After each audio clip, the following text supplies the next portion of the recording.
Fellow compatriots, we've once again come to the close of a year that was, by all accounts, very unique, challenging, and difficult. A year that caused severe disruptions in many facets of life and paralyzed the well-being and livelihoods of many who were already marginalized. This year we celebrate Christmas and the festive season free from the restrictions of the past 2 years, which we meant to curb the spread of the COVID-19 pandemic. We have survived the virus and adapted. We improved science, medicine, and technology to prepare for the future pandemics. We have succeeded because all social partners were coordinated under policy in action. We applaud our traditional and faith-based leaders for mobilizing communities to vaccinate against the virus and also dispelling vaccination myths despite the dissemination of false information.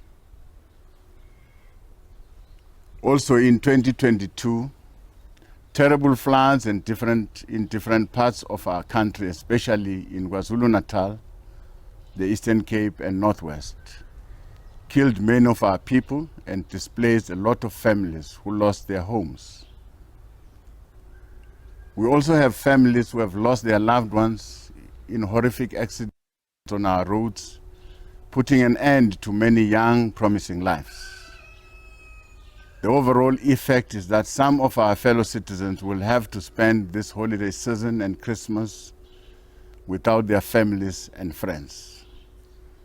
As we rekindle the pleasure of living, re-establishing long-standing friendships, and honor the gift of life and family unity, the return of many migrant workers and students during this season symbolizes the value of family bonds.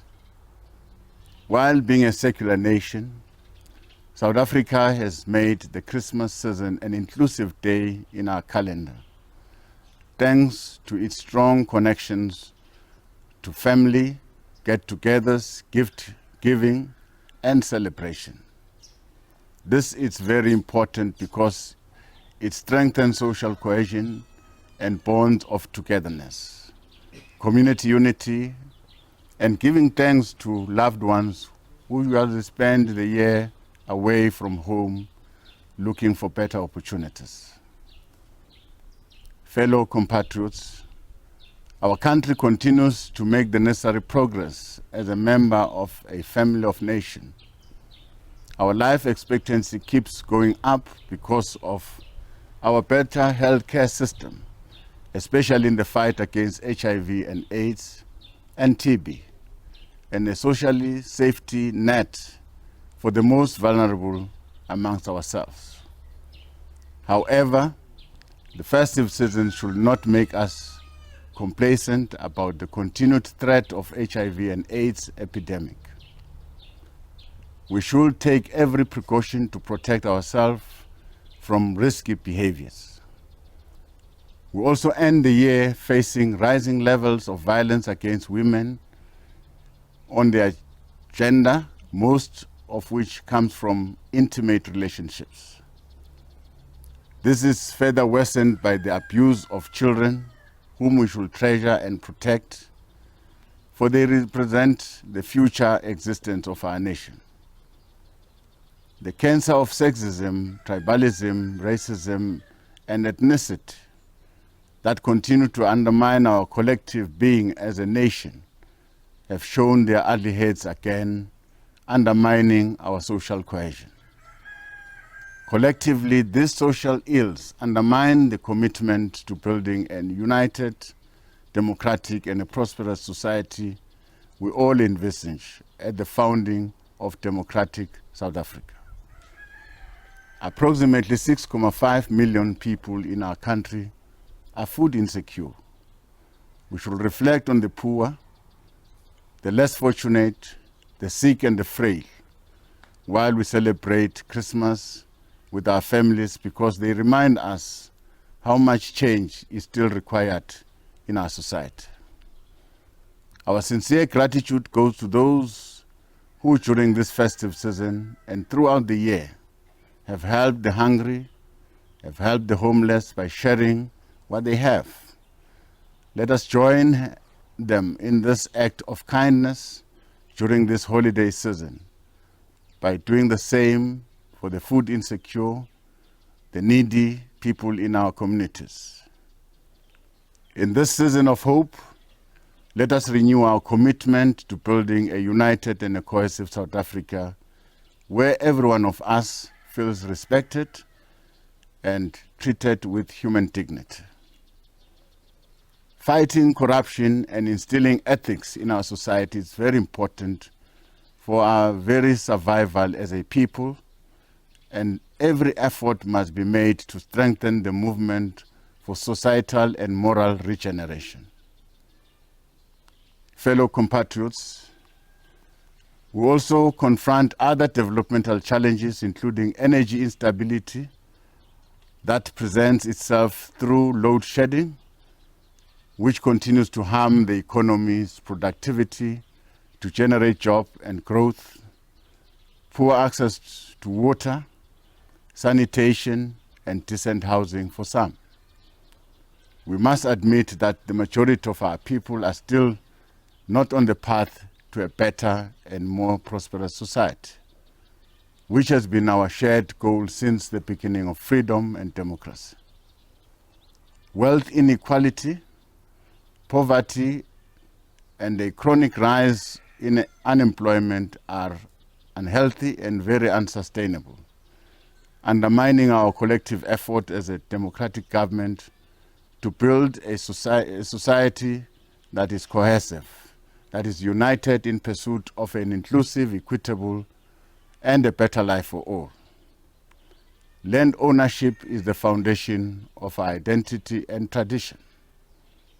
That is why we continue to work on transforming our society from spatial development of the past by ensuring access to land for human settlement, industrial development, and agriculture to ensure food security. As government, our land reform program will continue to work with traditional and Khoisan leaders to ensure that our land administration and tenure systems reflect our culture, our heritage, and developmental goals of traditional communities as key to economic and rural development. In pursuit of economic reconstruction, we'll measure our success of economic reconstruction by how well we deal with the rising level of unemployment. Equally, the well-being of our military veterans is also very important for continued stability since they served the country and ushered in the democracy we all enjoy today. In our collective memory and history, the Liberation War veterans' contribution to the fight for freedom and democracy are imprinted as a real catalyst for mass resistance that helped to usher in the promise of a better South Africa. At the dawn of our democracy, their selfless service in support of our freedom forms part of our heritage as a peaceful, democratic, and human rights-centered state. To honor their contribution and uphold their dignity, we are relentlessly ensuring that their socio-economic rights and their well-being of their families are taken care of. As difficult as our challenges may be, we should never let them depress us. Instead, they must renew our desire to overcome all obstacles to a better life for all South Africans. As difficult as our challenges may be, we should never let them depress us. Instead, they must renew our desire to overcome all obstacles of a better life for all our Africans, for all South Africans. As a country, we should not lose hope because we have the skills, we have the potential to deal with all social and economic challenges that we face. What we need more than ever is unity of purpose. As a society, we have far more in common than we have in difference. We should celebrate those bonds while appreciating our diversity. We are a country that has overcome its troubled and tense past to become a stronger, more united, and more successful in the face of hardship. It is our conviction that our nation will get back on its feet. This Christmas should be the start of a new season of hope based on the sure knowledge that if we work together, we can get back to what we have lost and rebuild our country to the glory we want it to be. Last year, we encouraged South Africans to be vaccinated against COVID-19 so that we could return to play. This year, we returned to the sporting field and stages, and we played to win. In the realms of sports, the arts, entertainment, education, and business, we've won a number of international honors and accolades that will remain in the books of history. We appreciate that South Africans have continued to demonstrate that South Africa is indeed a winning nation. We also congratulate all our matriculants who have worked hard to reach their goals. Wish you well as you are about to take your first step into the world. During this holiday season, we urge all our citizens and communities to refrain from alcohol and drug abuse, which frequently results in reckless behavior, unjustified harm, and fatalities on our roads and in our homes. Let us end this challenging year on a positive note and look at it as a moment for personal reflection, as well as an opportunity to do better, and be better. Let us approach 2023 with a renewed vigor and energy that will propel us to better the lives of all South Africans. Thank you.